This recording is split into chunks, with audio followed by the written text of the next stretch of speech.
Hola a todos, ¿cómo estáis? Mi nombre es Juan Jesús Vallejo, soy periodista, escritor y el director del programa Noche de Misterio en Caracol Radio. El Arca de la Alianza, uno de los objetos más fascinantes de la historia. Nos habla de ella la Biblia. Allí nos cuentan cómo Moisés subió al monte Sinaí y allí pudo comunicarse con Dios. Este le dictó las tablas de la ley, las leyes con las que los hombres tienen que vivir en la tierra. Y además de eso le dijo cómo construir un arca de madera de acacia forrada de oro. La parte de arriba se llamaba el propiciatorio. Era una tapa de oro macizo con dos querubines enfrentados. Y el arca servía para hablar con Dios. Cuando la manejaban los miembros de la tribu de Leví, los levitas, aparecía una esfera de luz en medio de esos dos querubines de oro y por ahí se manifestaba la voz de Dios. Pero el arca también era un arma letal y así lo demostraron los israelitas cuando llegaron hasta la ciudad de Jericó. Manipulada, girando en torno a las murallas de esta ciudad mientras los levitas tocaban fanfarrias, consiguieron que las murallas se derribaran.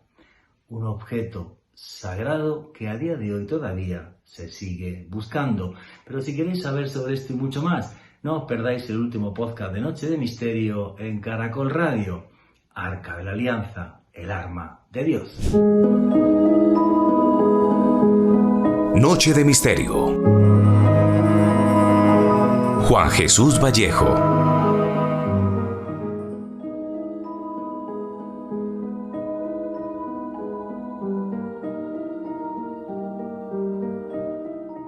En la década de los años 30 y 40 del siglo pasado, el mundo se sumió en la oscuridad del nazismo, una oscuridad que llevó al planeta a tener la Segunda Guerra Mundial.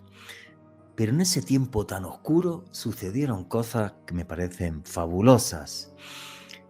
Fueron los nazis los que financiaron la creación de un cuerpo de intelectuales que se dedicaba a buscar objetos sagrados, antiguas reliquias y objetos de poder que le darían al Tercer Reich una capacidad de poder y una capacidad militar sin igual. Este cuerpo de intelectuales se llamaba la Ahnenerbe.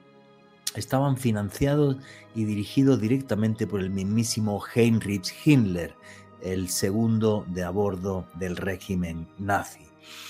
Y estos intelectuales buscaron el Santo Grial, la copa con la que supuestamente, según la tradición cristiana, se recogió la sangre de Jesús de Nazaret, el Arca de la Alianza. Buscaron también, por ejemplo, Longinos, la lanza con la que se atravesó el costado de Cristo. Esta lanza Adolf Hitler la tenía en su despacho en Berlín, la sacaron de un museo en Viena. El martillo de Wotan, un arma mítica con el que los ejércitos antiguos bárbaros eran capaces de hacer todas las hazañas posibles de pensar. Buscaron también, incluso en las selvas de Mesoamérica, calaveras de cristal, convencidas de que éstas le podían dar al Führer un gran poder. El caso es que en este tiempo oscuro, y me da pena decir esto, son los nazis los que apuestan por recuperar la parte más fantástica, más mágica de nuestro pasado. Y lo que han visto en las películas de Indiana Jones, que sepan ustedes que es total y absolutamente cierto. Los nazis buscaron el Arca de la Alianza, sí señores, en una operación que se llamó la Operación Trompetas de Jericó y que arranca en 1942.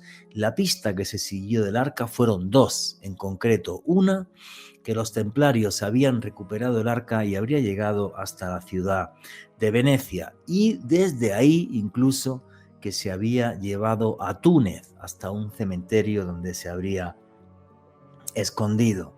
La otra pista, la que más vemos en la película, es la excavación real, porque fue una excavación arqueológica real, que hicieron los nazis en la antigua ciudad de Tanis. En concreto, a la cabeza estaba el arqueólogo Humbert Brown. Y es curioso porque realmente los nazis se documentaron muy bien de todo lo que había sucedido en la antigüedad. Buscaron el Arca de la Alianza en la ciudad de Tanis porque es el faraón Sisac el que en el año 8 a.C. conquista el actual Israel y arrasa también con Jerusalén, y en los textos egipcios dicen que el faraón Sisac se llevó los tesoros de Jerusalén hasta las tierras del Nilo. No sabemos si encontraron realmente algo, parece ser que no encontraron el Arca de la Alianza. La verdad, yo estoy convencido que el arca sigue escondida en algún lugar. De eso va el programa de hoy. Un arca que era no solamente el teléfono para hablar con Dios, era el mismísimo arma de Dios, ya que con ella, gracias al Arca de la Alianza, los israelitas acabaron con los muros de Jericó, los muros más importantes que había en la antigüedad en Oriente Medio. Yo he tenido la suerte de estar allí en la actual Jericó, en Cisjordania. En fin, pues todo esto que me parece fantástico y mágico, a la vez que terrorífico, porque es terrible que sean los nazis los que estuvieran detrás, me lleva hasta un tiempo donde la magia y el romanticismo eran reales. Me lleva hasta la realidad de las películas de Indiana Jones, siempre con malos y buenos, quizás porque así es el ser humano, siempre hay luces y sombras. Lo que sí me da pena es que a día de hoy, con el capital que tenemos y las posibilidades que tenemos, no se sigan haciendo expediciones buscando este tipo de objetos sagrados.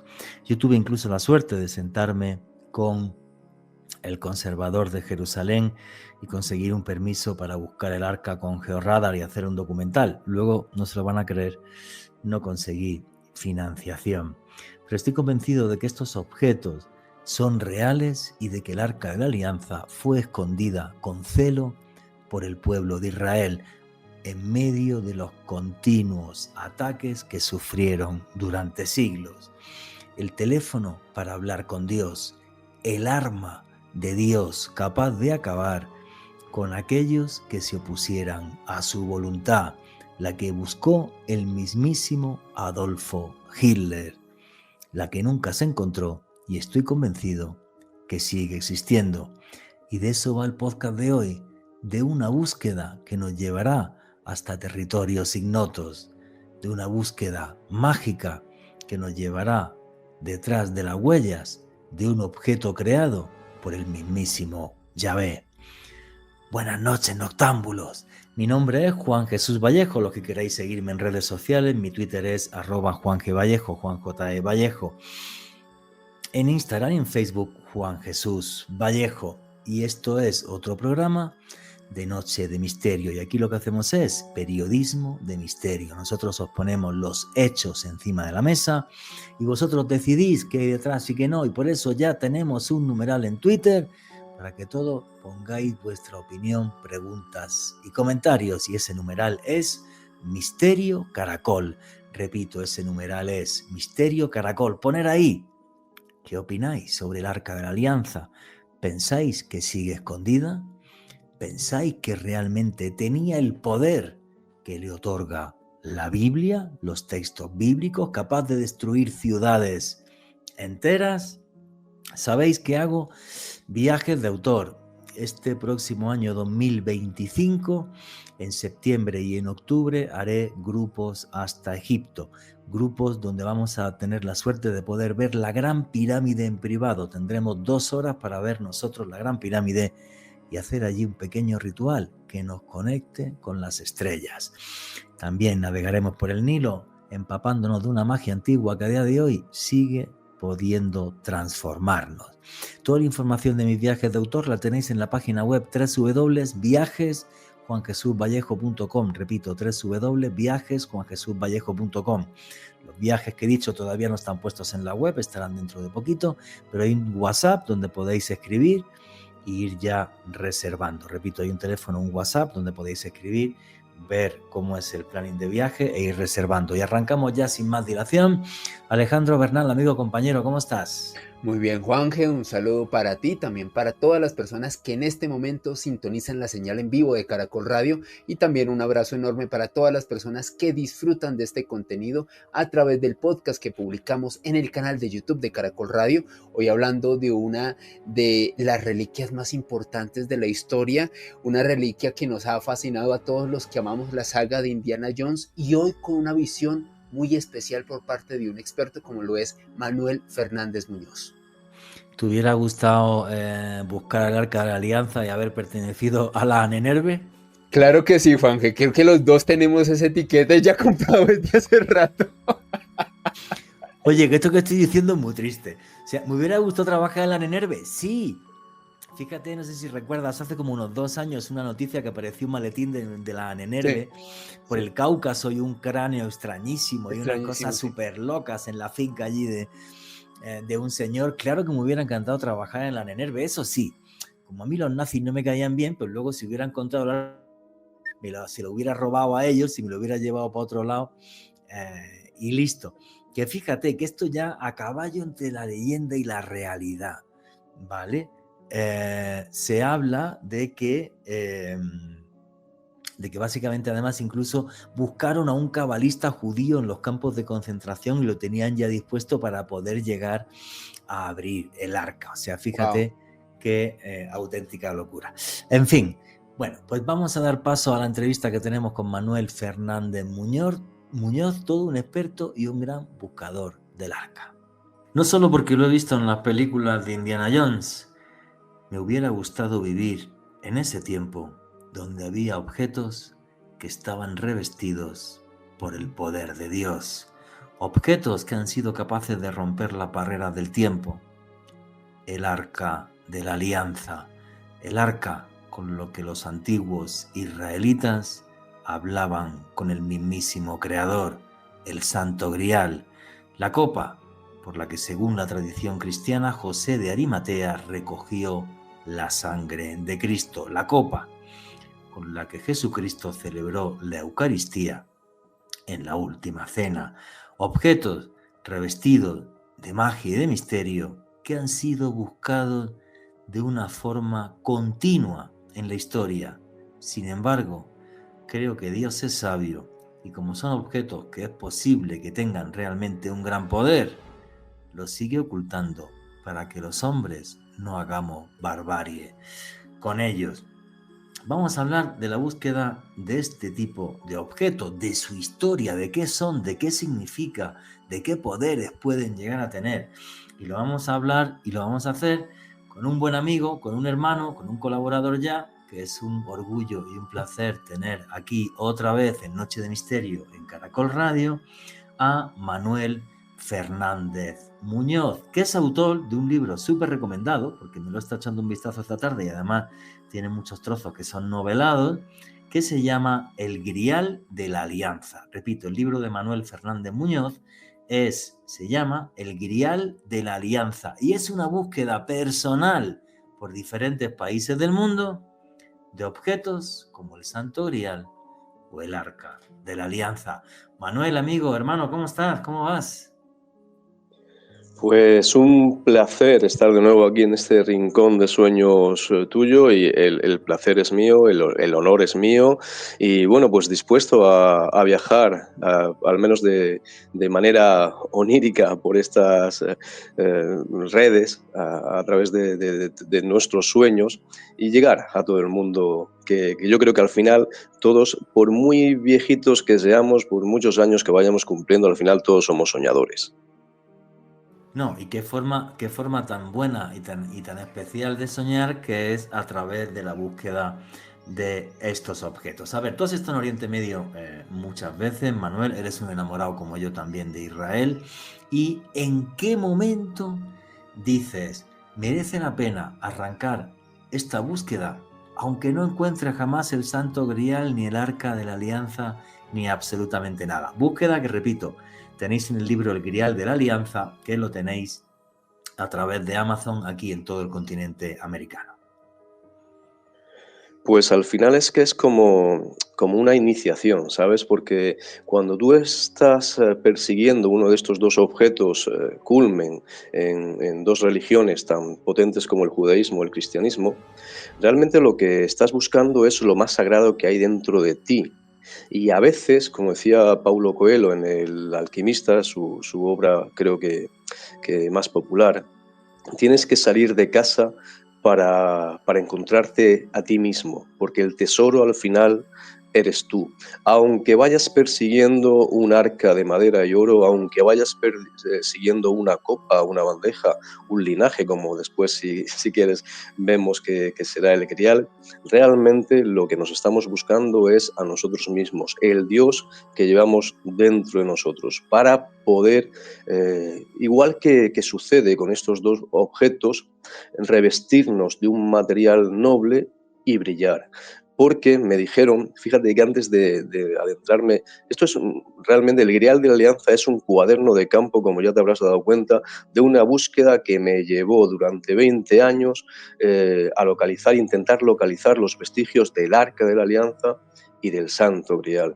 Y cuando emprendo o voy a emprender esta búsqueda, alguien me dice, cuidado, Manuel, porque a Tierra Santa o entras de rodillas o te vas a pasar vagando por el desierto durante 40 años. Eso es un aviso a navegantes. Es decir, los otros buscadores que también han perseguido el arca, como por ejemplo los nazis, jamás la encontraron. ¿Por qué? Porque no sabían lo que era arrodillarse.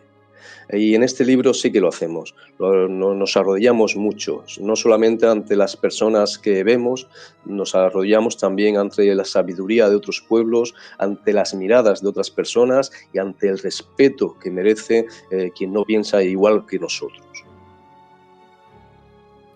Vamos a empezar a meternos en materia porque este programa lo escucha mucha gente para que entiendan el valor y el poder de estos objetos de los que estamos hablando. Toda la historia del arca comienza en Egipto, el país donde todo comenzó. Ese es el claim turístico del país y no podía ser de otra forma. La historia del arca comienza en Egipto, con un personaje clave en la historia que es Moisés, Moshe se diría en hebreo. Y este señor, Moisés, Moshe, es el que tiene una revelación de Dios en el monte Sinaí. O sea, Moisés está en Israel, en las orillas del Nilo, pero se va hasta el Sinaí, luego regresa otra vez a Egipto y es ya cuando, después de una serie de plagas que le manda al faraón y tal historia, sale con los israelitas otra vez hasta el monte Sinaí. Esto que he dicho muy resumido, porque ahora lo que quiero es la opinión de Manuel Fernández Muñoz sobre el personaje de Moisés y sobre el Sinaí al que vamos, que yo estuve hace pocas semanas, es realmente el monte Sinaí, que de esto hay una otra polémica bastante importante. Bueno, pues lo cierto es que lo has resumido a la perfección. Lo que pasa es que cuando nos vamos al libro, a los 5 libros primeros de nuestra Biblia, que son la Torá, que es la Biblia hebrea, tenemos que tener un poco el corazón dividido entre el historiador y el creyente, y no tenemos que creérnoslo todo y tenemos que buscar la verdad. Entonces, lo primero que nos encontramos es que esa figura Moisés, aunque siempre se nos ha dicho y se nos ha vendido que es un nombre egipcio, un nombre hebreo, vamos a encontrarnos todo lo contrario. Recordemos que en esa época se supone que Seti I mandó un edicto que se asesinaran a todos los primogénitos de Israel porque temía que pudiera aumentar la población tanto como para que supusiese un peligro para cualquier egipcio. Bien, a partir de ese momento, la madre de Moisés y su hermana lo ponen en un canasto, lo dejan en el Nilo y va a llegar a los pies de la hermana de Faraón, quien lo va a adoptar y le va a poner un nombre egipcio, ¿verdad? Moisés. un nombre hebreo, perdón, Moisés. El problema, como adelantábamos, es que Moisés no es un nombre hebreo. De hecho, el hebreo todavía ni siquiera existía en aquel entonces. Moisés es un nombre egipcio. Y lo podemos demostrar porque lo vemos, este nombre, Moisés, lo vemos en muchos de los faraones que, bueno, a lo largo de la historia de Egipto han vestido esos nombres. Por ejemplo, Ramsés. Vamos a diseccionar el nombre de Ramsés. Primero tenemos la palabra Ra, que como todos sabemos es el disco solar. Ahora viene el nombre de Moisés, Moses. Moses significa hijo de. Ramsés significa hijo de Ra. Otro faraón, Tutmosis. Primera palabra, Tot, Dios de la sabiduría. Segunda palabra, Moses, hijo de. Con lo cual aquí tenemos a un personaje que no sabemos a ciencia cierta quién fue, pero que siguiendo el hilo que nos relata el libro del Éxodo, en algún momento va a romper con su pasado egipcio, de ahí que tachara el nombre del dios egipcio que tenía antes del suyo propio y se quedara sencillamente con Moses, que después traduciremos como Moisés, aunque dice que en hebreo es sacado de las aguas. Eso realmente, como hemos dicho, no es así. Y yo, para invertir 20 años de mi vida buscando una reliquia, tenía que cerciorarme de que esa reliquia o de que el relato bíblico tuviera algún pozo de realidad. Y yo creo que lo encontré, amigo mío. Qué bueno, me acabas de dejar en shock. Entonces, a ver, el tema es el siguiente. Desde mi punto de vista, y si quiero tu opinión otra vez ahí, Manuel, Moisés es un personaje real. Sí o sí, recubierto de misterio, ¿vale? Porque posiblemente lo que tú has dicho, ni siquiera Moisés es un nombre hebreo, Moshe, sino que realmente era un nombre egipcio. Un niño que se cría en la corte del faraón. Hasta ahí, todo de acuerdo. O sea, es un personaje real, no es una ficción. La Biblia nos está contando una historia real, la historia del Éxodo. ¿En qué momento este personaje es capaz de hacerse con los designios del pueblo judío? O sea, él se revela a su pueblo, a los judíos, diciéndole que ya es hijo de fulano, de mengano, de zotano y que tiene básicamente sangre de reyes. Pues esto es lo que me dediqué a buscar durante mucho tiempo, si realmente Moisés fue un caudillo que llevó al pueblo de Israel lejos de Egipto. Y bueno, pues lo primero que tuve que buscar es, hacerme un experto en egiptología y buscar si había presencia de los israelitas en Egipto. Y la verdad es que algo encontré. Mira, si nos vamos a las tablillas de Amarna, Tel el Amarna, un sitio donde tú y yo hemos estado que nos encanta, estamos hablando de la época del faraón hereje, de Akenatón, 1350 a.C. Aquí tenemos que Amarna fue una ciudad muy diplomática que recibió y envió muchísimas cartas a muchísimos sitios, entre ellos Canaán. Y en Canaán, en el 1350, no aparece ni por asomo ningún pueblo que se llame Israel o descendientes de Israel. Curiosamente, después, unos 115 años más tarde, nos encontramos con la estela de Merenptah. Merenptah es uno de los descendientes de Ramsés II, en el 1213. Y aquí esta estela te está diciendo que los ejércitos egipcios entraron en Canaán y batallaron contra los hijos de Israel. Es decir, que 150 años, menos de 150 años más tarde, ya tenemos un pueblo que no sabíamos antes dónde había estado, pero que después sí que está.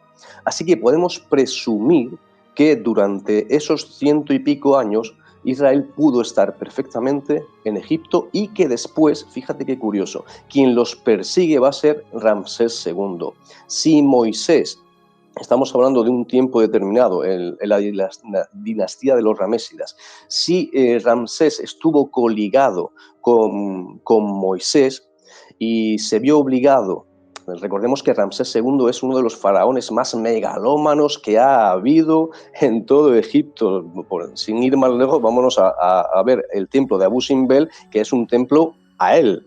De hecho, cuando entramos dentro, en una de las capillas sagradas, vamos a ver al dios Ramsés II ofreciéndole, al faraón Ramsés II ofreciéndole al dios Ramsés II un tributo. Es algo absolutamente increíble. Entonces nos estamos encontrando con que aquí hay un faraón absolutamente megalómano que por alguna razón, en la Biblia dice que es Dios, nosotros no podemos saberlo, pero podemos intuirlo, pero tuvo que verse obligado a dejar escapar a este pueblo. Como decíamos, su hijo Merentab los va a perseguir a los Bani Israel, a los hijos de Israel, y les va a dar caza. Así que, bueno, lo que hizo Merentab fue una pequeña venganza por haberle cruzado la cara a su padre. Bueno, es posible. No andaríamos lejos si lo suponemos, no andaríamos lejos de la realidad. Esto que dice, me encanta esa historia. Tú defiendes, igual que otras personas, que realmente el faraón donde acontece toda esta historia es cuando Ramsés II, o sea que Moisés es un personaje contemporáneo a Ramsés II, y es más, que es posible que Ramsés II se hubiera criado en la corte con Moisés. La historia es la siguiente: Ramsés II, que es un faraón de los más conocidos de la historia de Egipto, que muere con 90 y pico años, si mal no recuerdo, con un reinado tremendo, como con 200 hijos, 100 y pico mujeres, una cosa así absurda, y es un auténtico fanfarrón y un megalómano. Yo cuando voy a dar charlas a Abu Simbel, digo, a ver, aquí os voy a explicar en principio de la política, porque tú llegas y el tío es tan chulo que todas las estatuas de la famosa portada de Abu Simbel son Ramsés II. No es que te creas que quiso poner a su primo, su tío, su abuelo, no. Las 4 enormes que hay es el mismo. Pero es que el tipo encima, los pilonos que hay abajo, de lo que nos están hablando es de cómo él le vence a los hicsos en la batalla de Kadesh, y jamás venció la batalla de Kadesh.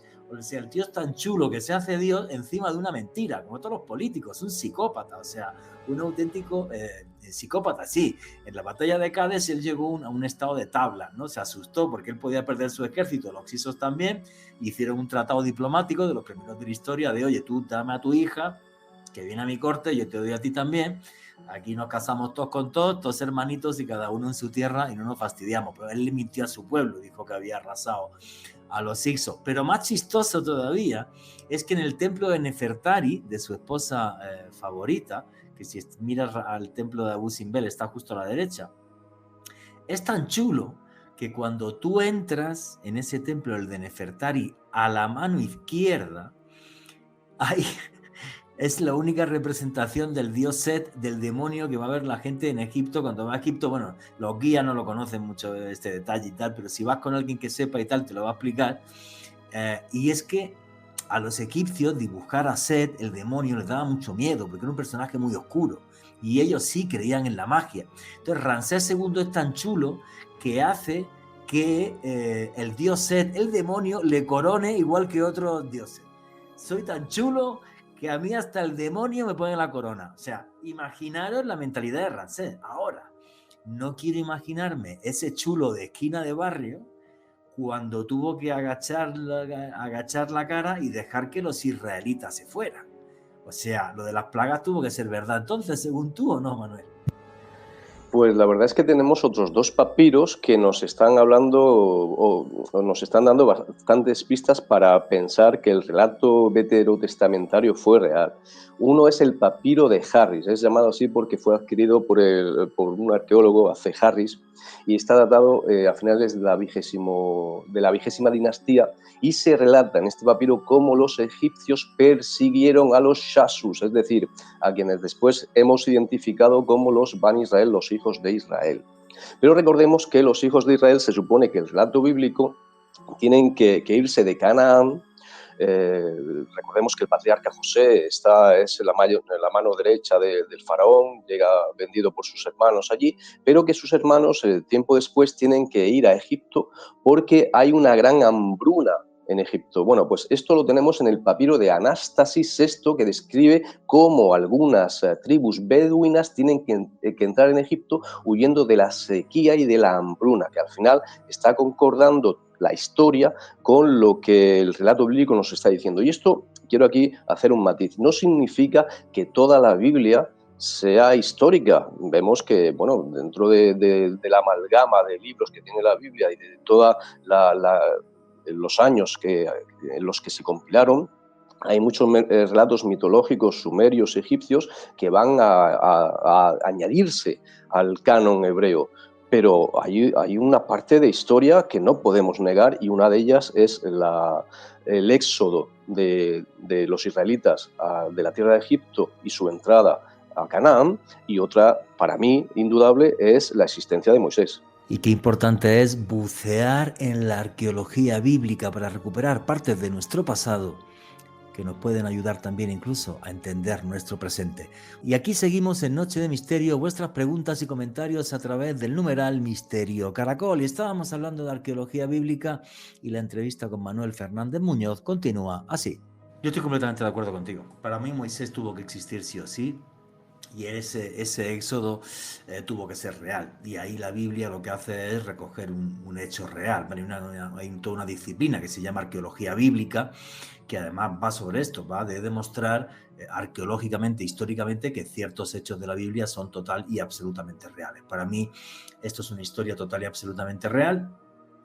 Y clave en esta historia, aparte de que las plagas fueron reales y Moisés se va de allí, y ahora ya 1000 teorías sobre si cruzó por el Mar Rojo o si cruzó por un brazo del Nilo en el delta. Yo he escuchado 1000 teorías sobre el tema de que se abriesen las aguas y tal, pongámoslo en el punto de la fe, pero llegamos a un sitio que es clave en toda esta historia, el monte Sinaí, en el que está un día Moisés como pastor, y allí se le aparece en un zarzal. Hay una zarza ardiente, una luz enorme que está en esa zarza. Yo he estado hace muy poquito, a día de hoy está ahí el monasterio de Santa Catalina, cosa distinta que la zarza que hay allí sea realmente la zarza ardiente o no.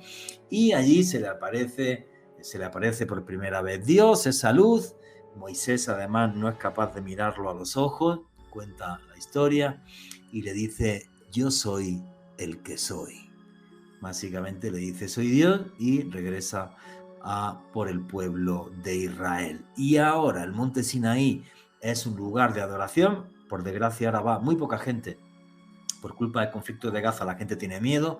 Yo os aseguro que es un sitio totalmente seguro, que no hay ningún problema. He estado allí hace como un mes, algo así, un mes y pico. Entonces es completamente seguro. Fui con un grupo de gente, no tuve ningún problema. Al revés, vi Santa Catalina por segunda vez en mi vida sin turismo, y fue una auténtica maravilla. Más ahora que no me oye nadie, hasta me pude llevar una hojita de la zarza ardiente.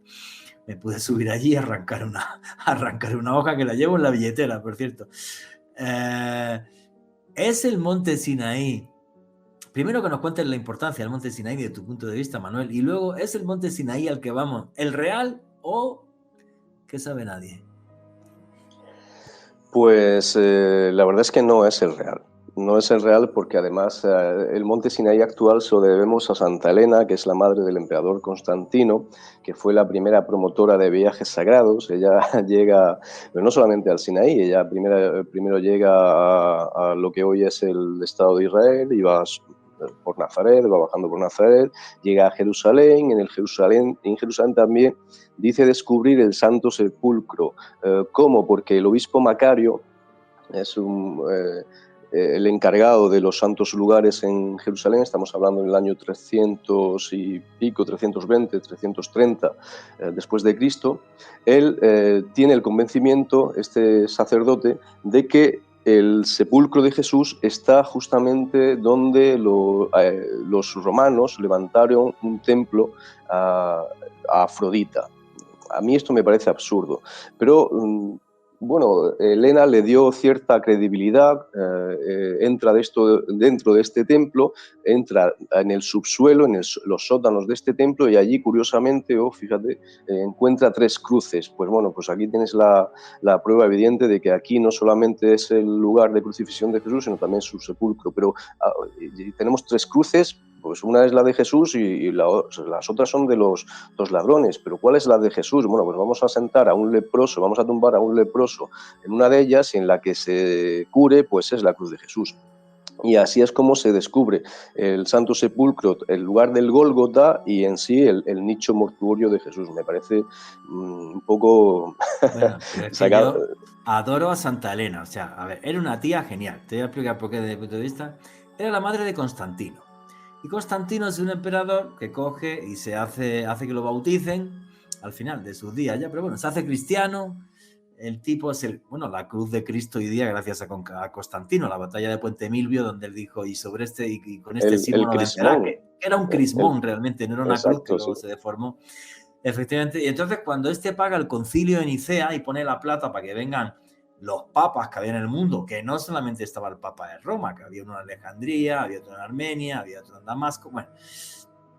Y entonces sale Santa Elena y dice, no os preocupéis, que esto lo soluciono yo, porque esto es una religión nueva y no tenemos de nada. Aquí no hay de nada. Y entonces la tía se fue, encontró la cruz de Cristo, los clavos de Cristo, que también encontró los clavos, la tumba de los Reyes Magos, que supuestamente fue a Yemen, que yo no creo que llegara ni a Yemen, el monte Sinaí, vamos, y no encontró los calzoncillos de San José porque no los buscó, porque si los encuentra, los busca. O sea, sí, Claro, hombre, pero un poco rarito, vamos, ni Indiana Jones era un pringao al lado de Santa Elena, una cosa de, ¿cómo encuentra recupera o usted Santa Elena, pero... cómo localiza el monte Moisés, el monte Sinaí? Porque llega a la cordillera del Sinaí, mira y dice, pues ese es el pico más alto, pues ese es el monte Moisés, ahí es donde se tuvo que aparecer Dios. Bueno, pues aquí entramos ya dentro de lo que es una mujer religiosa que va en busca del consenso, confirmar su religión.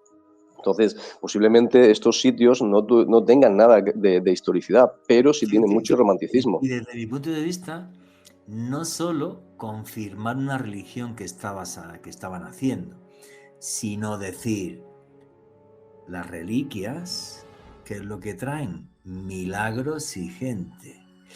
¿Cómo Roma, teniendo el poder político más importante del mundo, no va a tener el poder religioso más importante del mundo? Aquí está la cruz de Cristo y los clavos de Cristo. Y a tomar por saco. Y me da igual los de Alejandría, me da igual los de Grecia, los de Atenas, me importa un carajo todo. O sea, la tía fue una genia. Éticamente no tengo claro hasta qué punto operó bien o mal, pero la tía políticamente fue un genio. Claro, pero es que, a ver, date cuenta que en ese momento el lugar de peregrinación más increíble del Mediterráneo es el Soma.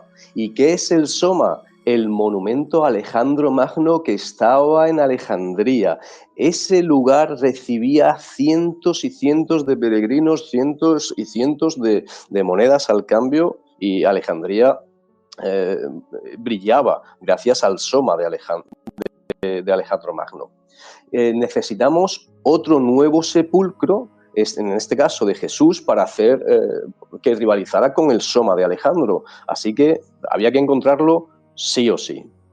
Y evidentemente se encontró de esta manera. Que allí allí hubiese sido el lugar histórico de la crucifixión y enterramiento de Cristo, pues evidentemente no, porque cuando entramos en Jerusalén al Santo Sepulcro, tenemos que el lugar de crucifixión y el nicho mortuorio están increíblemente cerca, con lo cual en las escrituras no casan. Porque sabemos que cuando el cuerpo de Jesús es bajado de la cruz, se lo llevan a un huerto perteneciente a José de Arimatea. Y ese huerto jamás podía estar en un lugar donde se estaban crucificando a menos de 10 metros a personas acusadas por sedición. Entonces, ¿es realmente el Santo Sepulcro de Jerusalén un lugar histórico? No, pero es un lugar romántico. ¿Esto le quita credibilidad a la historia de Jesús? Ninguna, en absoluto. De hecho, cuando vas allí, lo mejor que puedes hacer es creértelo para vivir toda y empaparte de toda esa espiritualidad de Jerusalén. Pero retomando el hilo de la pregunta que me has comentado, el monte Moisés, el monte Sinaí, es un monte muy particular, porque al principio, la primera vez que Yahvé, o Yahweh, como quieras llamarlo, se presenta ante Moisés y le dice, yo soy el que soy, también le dice, con este báculo harás mis prodigios. Entonces, la gloria de Yahvé, el poder de Yahvé, pasará de Dios al báculo. Con ese báculo se irá a Egipto a levantar las plagas. Después de las plagas volverá de nuevo y el báculo le devolverá el poder al monte. Recordemos que, según el libro del Éxodo, cuando ya están los israelitas a los pies del monte, Yahvé llama a Moisés y le dice unas palabras que a los ufólogos nos ha encantado desde que las leímos, que es: dile al pueblo que no se acerque a este monte en 3 días, porque yo vendré en fuego y humo y descenderé sobre él, y desde allí te llamaré. Y de hecho así fue. A los 3 días Yahvé bajará en fuego y humo, sonará el shofar, un shofar celestial, que esto ya, bueno, esto después es meternos en una teología muy, muy pura, ¿no? Ese sonido del shofar que viene del cielo, o en una omniología, ufología también muy pura, que pues, nuestros oyentes pueden ver el vídeo que hicimos de los viajeros del cosmos, donde ahí desgranamos algunas cositas, pero retomando el tema, este poder del monte pasará a un objeto sagrado, que será el Arca de la Alianza. Sí, pero es que historia, quiero comentar varias cosas sobre todo lo que has dicho. Lo primero, como estabas hablando de Jerusalén, tengo que decir, Jerusalén es una ciudad a la que amo. O sea, me encanta Jerusalén, disfruto de Jerusalén. Un día tenemos que entrevistar a Manuel Fernández Muñoz porque tiene también publicada una guía sobre el Israel mágico. ¿Cómo se llama esa guía? Por si alguien quiere buscarla. Guía histórica, mística y misteriosa de Tierra Santa. Está editado por Almuzara. Listo, lo tienen también en Amazon, lo podéis conseguir en todo el continente americano. Yo siempre digo que Jerusalén es una gran mentirosa. Es una gran mentirosa porque efectivamente saber que exactamente el punto exacto de la crucifixión de Cristo es muy complicado. Luego, por ejemplo, yo le voy dando charlas a la gente, cuando vas por la Vía Dolorosa y está la piedra en la que supuestamente puso la mano Jesucristo, a ver, pero si la Vía Dolorosa, o sea, por donde caminó Cristo, es un estrato arqueológico que está a 6 metros por debajo, o sea, es imposible que esa sea la piedra, cosas así. Ahora, todo sucedió ahí. Y de eso no cabe duda. Todo sucedió ahí. Metro arriba, metro abajo, más para allá del huerto, más para acá del huerto, pero todo sucedió ahí. En una zona relativamente pequeñita, ¿vale? Y eso me parece magnífico. Y es una ciudad con una mística y un poder muy especial. Yo de los sitios, yo ni tengo, vamos, yo no soy sensitivo, ni historia, ni nada. Pero lo que yo siento siempre que estoy delante del muro de los lamentos es algo súper especial. Es como si Dios me estuviera tocando. No me pregunten por qué, lo que yo siento es subjetivo, en mi historia, cada uno que tenga la suya. O sea, es una ciudad que merece la pena que alguna vez la gente la visite. A día de hoy no es muy recomendable un viaje, pero si Dios quiere, dentro de unos años volveré. Y a lo que voy, dentro de comentar esta historia de Jerusalén, y para que la gente entienda lo difícil que es lo que tú has hecho en tu libro, en el Grial de la Alianza, recopilar y seguir la arqueología bíblica, llegamos efectivamente a un punto que cuando menos es curioso, y os recomendamos, como estaba diciendo Manuel, el podcast Los Viajeros del Cosmos, que ya están 200 y pico mil reproducciones, por cierto, aquí en YouTube. Dios le habla de una forma bastante curiosa a Moisés, porque le dice que va a llegar efectivamente con el fuego y el humo y el no sé qué y tal. Y lo que comentan los israelitas además, y corrígeme si me equivoco, que tú además has estudiado teología, sabes esto mejor que yo, es que ven como unos resplandores muy importantes. Justo cuando Dios le está hablando a Moisés, la gente de abajo del monte ve unos resplandores y unas luces, pero que eran una cosa increíble. Y Moisés baja ni más ni menos que con las tablas de la ley, con los mandamientos de la ley de Dios. Sí, de hecho, según el Éxodo, el libro de Éxodo, Dios le responde con el trueno y le ordena subir durante 40 días para entregarle lo que serían las tablas de la ley, el decálogo, lo que serían los 10 mandamientos. Cuando Moisés baja, el pueblo no puede mirarlo a la cara, porque su resplandor, el resplandor que emite su cuerpo, es absolutamente increíble. Y aquí ya nos tenemos que sumergir en la mística judía. ¿Por qué está resplandeciendo Moisés? Bueno, pues se supone que porque allí arriba durante esos 40 días fue alimentado con el pan de los ángeles, que es luz pura y luz divina, de manera que cuando él bajó era más un ángel que un ser humano.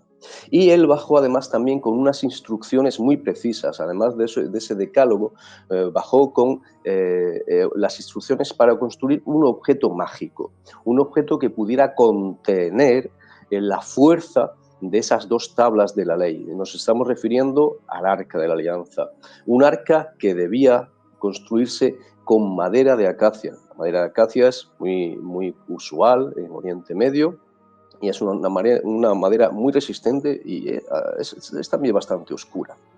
Tenía que medir ese cajón, que tenía que hacerlo un orfebre llamado Besalel, del pueblo de Israel.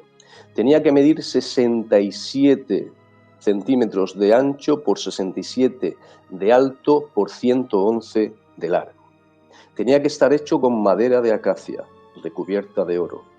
Tenía que tener cuatro anillos en sus 4 esquinas, por donde cuando tuviera que ser transportada se meterían 2 varas hechas de madera de acacia y recubiertas de oro.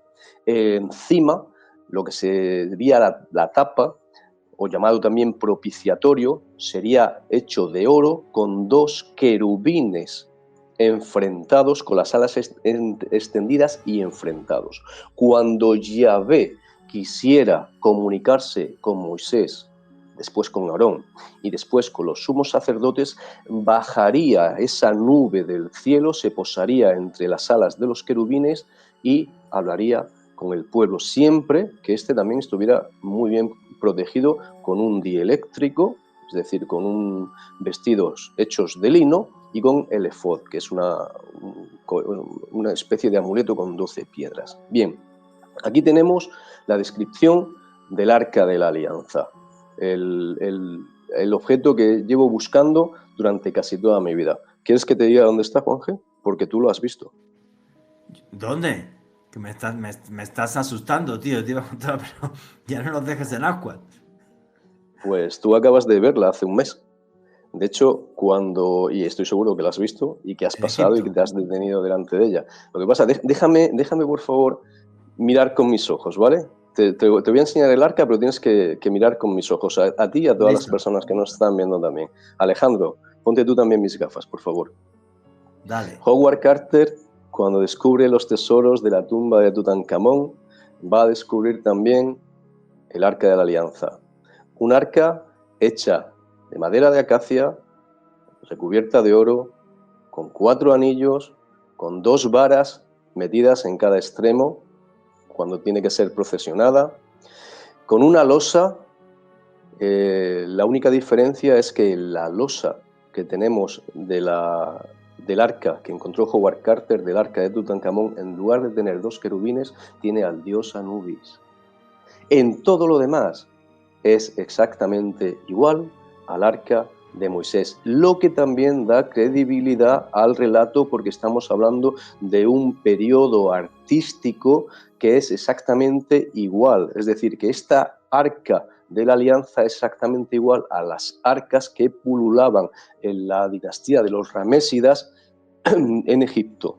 Así que otro punto más a favor de la historicidad del relato bíblico. Ese arca que tú estás comentando aparece en el ajuar funerario de Tutankamón y está custodiada efectivamente por el dios Anubis, que además está como andando, ¿vale? Tiene un pie delante y otro detrás. Y en Egipto, y esto es un tema muy curioso, en diferentes templos, Dendera, por ejemplo, vais a ver diferentes representaciones de lo que a todas luces parece un arca, que no está claro ni para qué servía, ni para qué no servía, ni para qué lo utilizaban o no. Era el arca, desde ese punto de vista. Tecnología egipcia que había llegado por los antiguos dioses en ese tiempo que hablan los egipcios, que llamaban el Zep-Tepi, pues también es una posibilidad, el tiempo en el que hombres y dioses vivieron juntos sobre la faz de la tierra. Sí quería comentarte respecto a todo lo que has dicho del arca. Hay que pensar, y para recalcar esto, la importancia de ese objeto histórico. Como tú has dicho, hecha de madera de acacia recubierta de oro.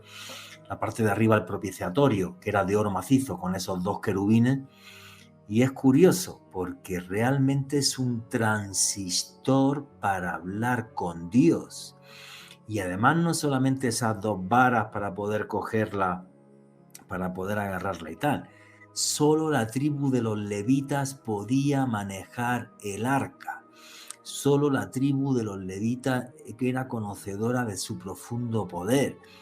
Corrígeme en esto si me equivoco ahora, Manuel. Juraría que había que taparla con una especie de paños azules y luego además se le ponía siempre piel, o sea, se tapaba con cuero y tal. Y servía como un arma, por eso Adolf Hitler la buscó, porque además estaban hasta las especificaciones de cuándo se utilizaba como arma. Cuenta la Biblia que cuando llega el arca hasta los muros de Jericó, la tribu de los levitas empieza a rodear los muros y tocando fanfarrias y tal, como si fuese una especie de amplificador de sonido, acaban con los muros de Jericó, que eran los muros más impresionantes y más importantes que había en la antigüedad en todo el mundo conocido. O sea, es un objeto con una serie de poderes increíbles. Recordemos que trae los planos Moisés después de hablar con Dios, un Dios que es resplandeciente y que tiene un montón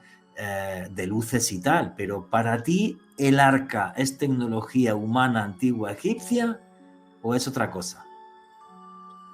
Pues bien, como acabas de relatar, vamos, a la perfección, el arca, si bien por fuera es similar a las que nos vamos a encontrar en Egipto, quizás hubiera algo en su interior que no era de este mundo, porque además tiene unos poderes que, como adelantabas, son terribles.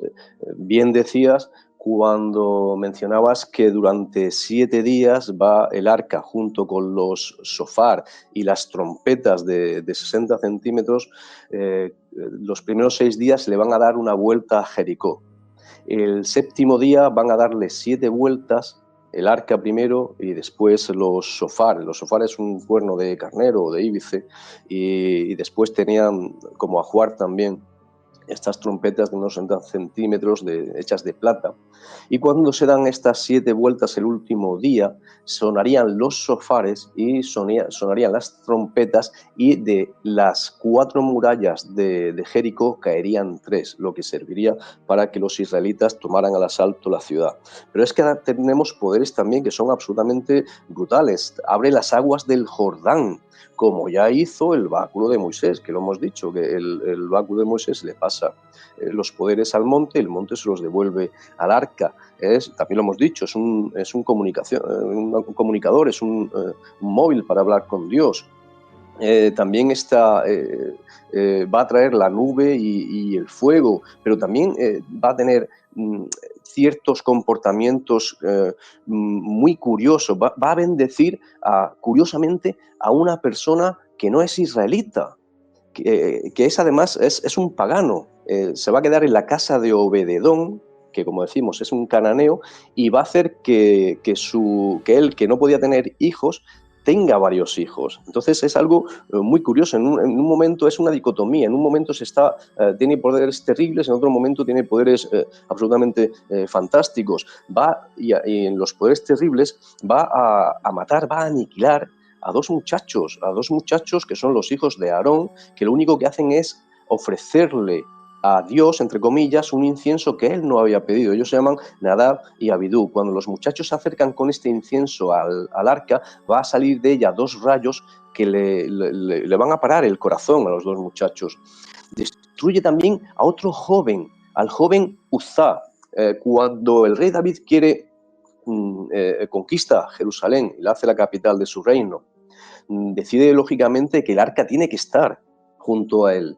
Y se la lleva, pero no se la lleva como se supone que tiene que llevarse, con los levitas, con las varas. No, él la monta en un carro tirado por bueyes y la pone en camino. Hay un muchacho del cortejo del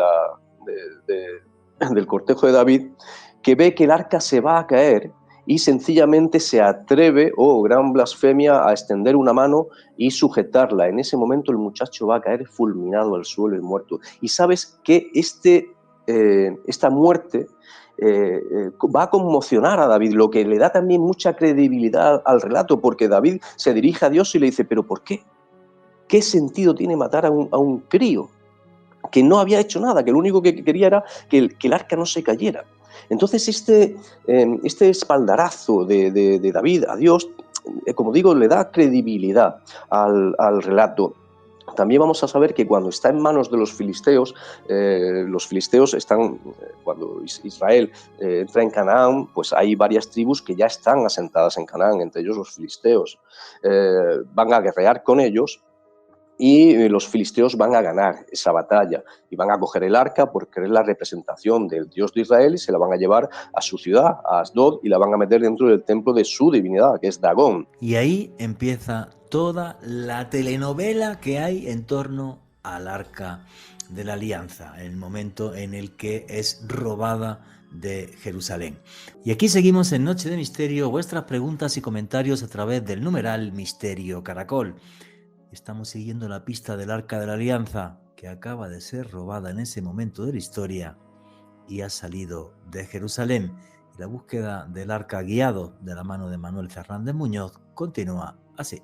Curiosamente, cuando está en el templo de Dagón, el templo, la efigie de este dios, el primer día va a aparecer postrada ante el arca, el segundo día va a aparecer decapitada delante del arca. Infinidad de pestes y tumores, de ratas, de pustulencias van a salirle a los filisteos, hasta que hartos ya del arca, ellos van trasladándola de ciudad en ciudad, que ellos pertenecen, que ellos tienen, de ciudad en ciudad, hasta que hartos ya de que los tumores y las pestes los persigan, la van a poner en un carro y se la van a mandar a Israel, pero sin tocarla.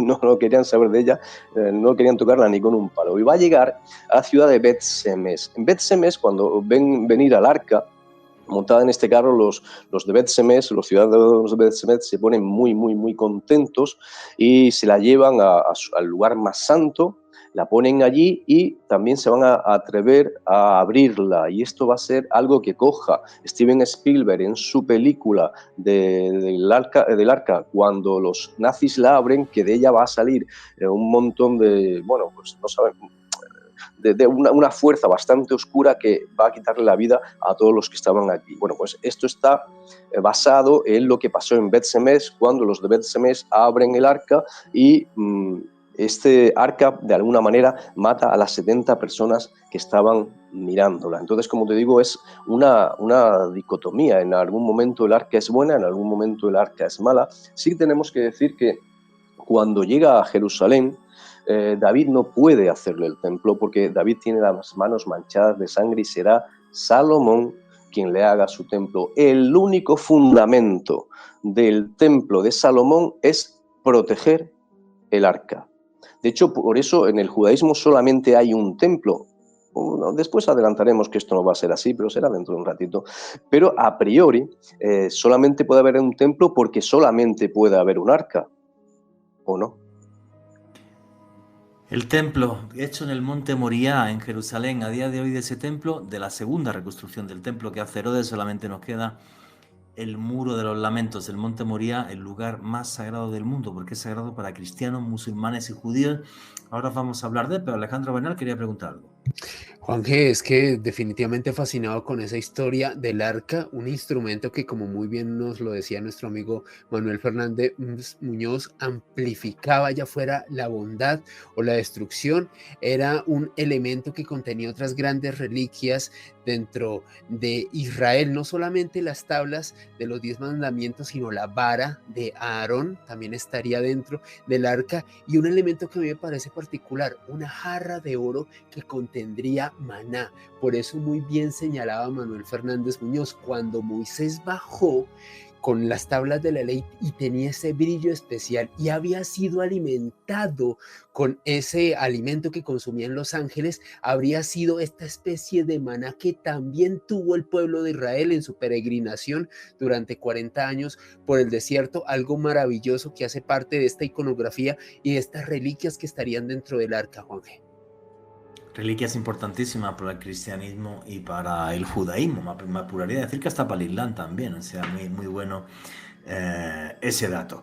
Bien, llegamos a un punto crucial, como tú decías, como estaba comentando Manuel Fernández Muñoz, que es que Salomón, el rey David, no puede construir el templo se hace encima del monte Moría porque era el lugar más sagrado para los judíos. Ahí Abraham perdonó a su hijo Isaac, justo encima de una piedra que a día de hoy se conoce como el Domo de la Roca, el lugar más sagrado para los judíos, porque cuando Abraham iba a sacrificar a su hijo Isaac, se apareció allí un ángel y le dijo: obvio, no mates a tu hijo, es una prueba de fe, ahí tienes un cordero y sacrifícalo encima de esta piedra, y haz esto todos los años para sellar el pacto de Dios con el pueblo de Israel en la actual fiesta del Yom Kippur.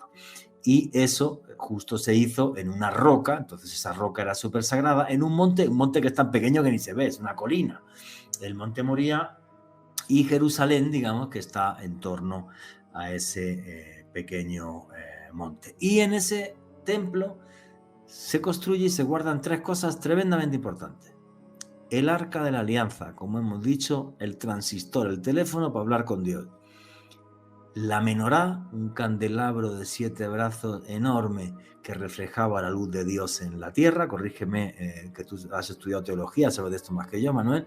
Y un tercer objeto súper importante que era la mesa de los panes o la mesa de Salomón, que tenía 5 patas de oro y que en ella estaba escrita el Sen Semaforash, el verdadero nombre de Dios. Supuestamente el nombre con el que se podía además activar el arca, y además un nombre que tenía, si mal no creo, y corrígeme también si me equivoco, 216 letras según algunas tradiciones. Manuel, vaya película la del templo. Creo que es un lugar más fantástico que se ha construido en la historia, tío. Y además con el arca en medio, en el Santa Santorum, en lo más sagrado.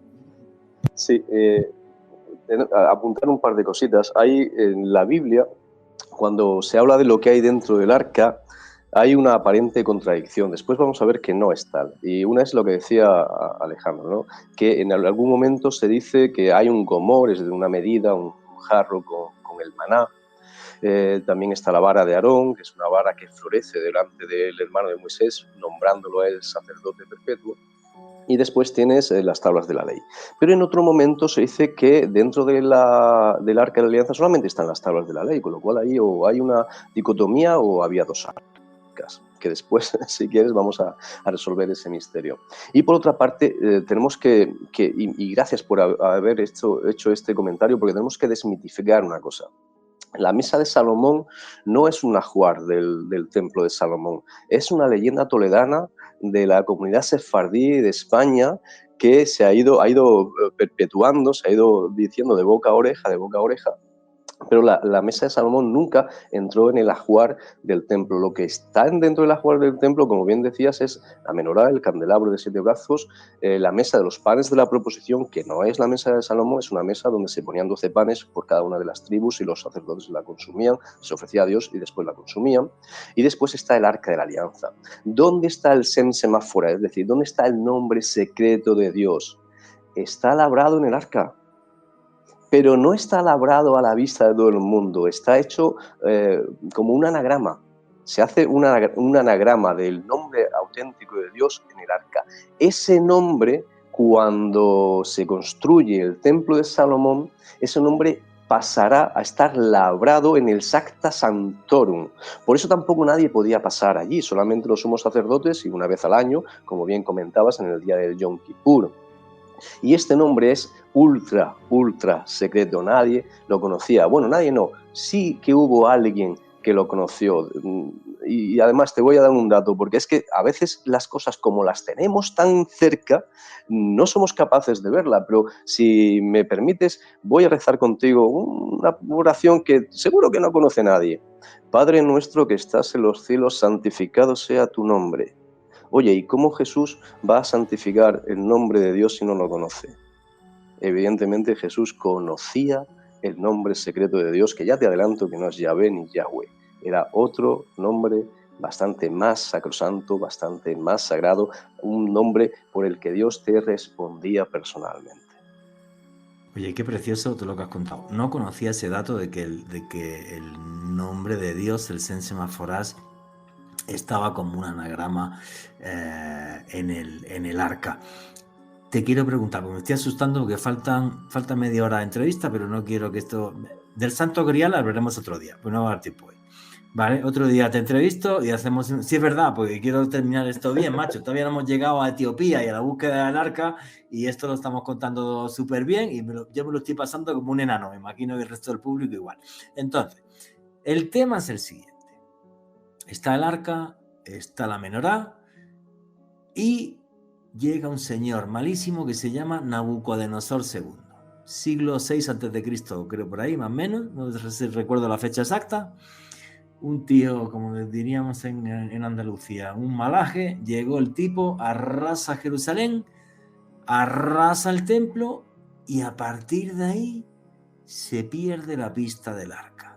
Y ahora varias hipótesis. Una está en el Jerusalén subterráneo, porque el Jerusalén por debajo es como un queso de Gruyère, o sea, yo he estado en la ciudad de David, hay un montón de túneles para sacar agua, historias, tal, más otros más túneles, o sea, hay todos los túneles que quieras por debajo de Jerusalén y más, incluso que pudiera estar, porque no hay excavaciones actuales, porque no se puede, porque la comunidad islámica montaría un tema terrible, debajo del mismo monte Moriah, que se sabe que hay huecos y tal, y toda la vaina, y cuando va uno por un sitio que se llama el túnel de los Ammoneos, lo ves, y está allí con una reja y no puedes pasar, pero se puede seguir excavando y se puede seguir buscando. Entonces, el tema ahí es el siguiente. Llega este tipo simpático, Nabucodonosor II, este malaje, se carga el templo, una posibilidad, que esté debajo de Jerusalén o debajo del monte Moriah. Y a partir de ahí ya 1000 teorías, otras que se la llevaron los templarios siglos más tarde, porque los templarios sí es cierto que excavaron el templo de Salomón. Bueno, el nombre de templario viene de ahí, porque el rey de Jerusalén, que no me acuerdo ahora mismo cómo se llamaba, les dijo, no, quedaros aquí donde el templo, ¿vale? Balduino I. Balduino I. Les dijo, quedaros aquí en el templo, y tal, pues eso se llaman los templarios, porque estaban en las ruinas del templo de Salomón, justo ahí encima de donde están el muro de los lamentos.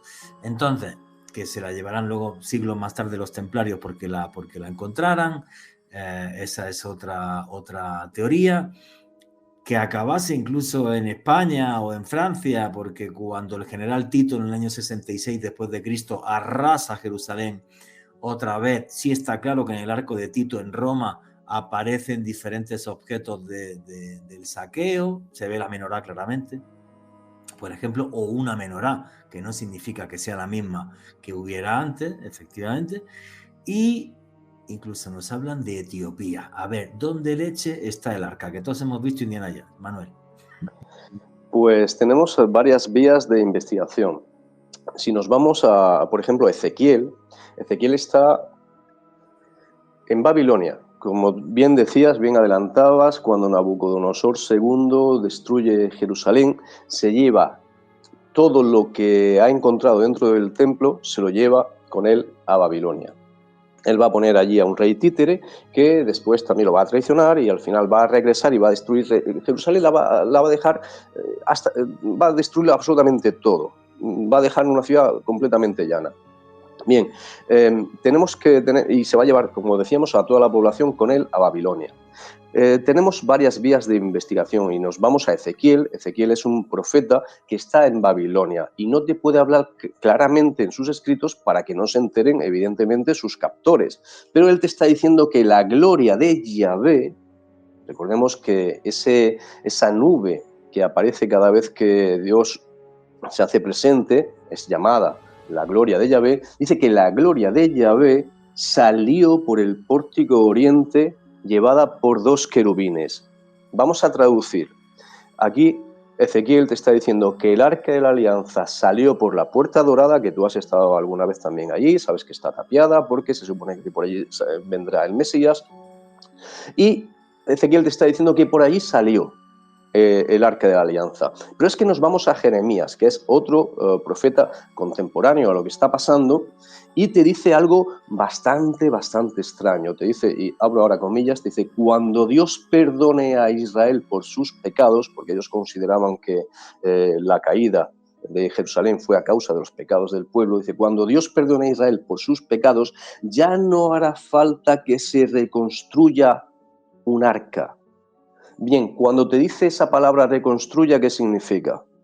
Que él sabe que el arca ha sido destruida.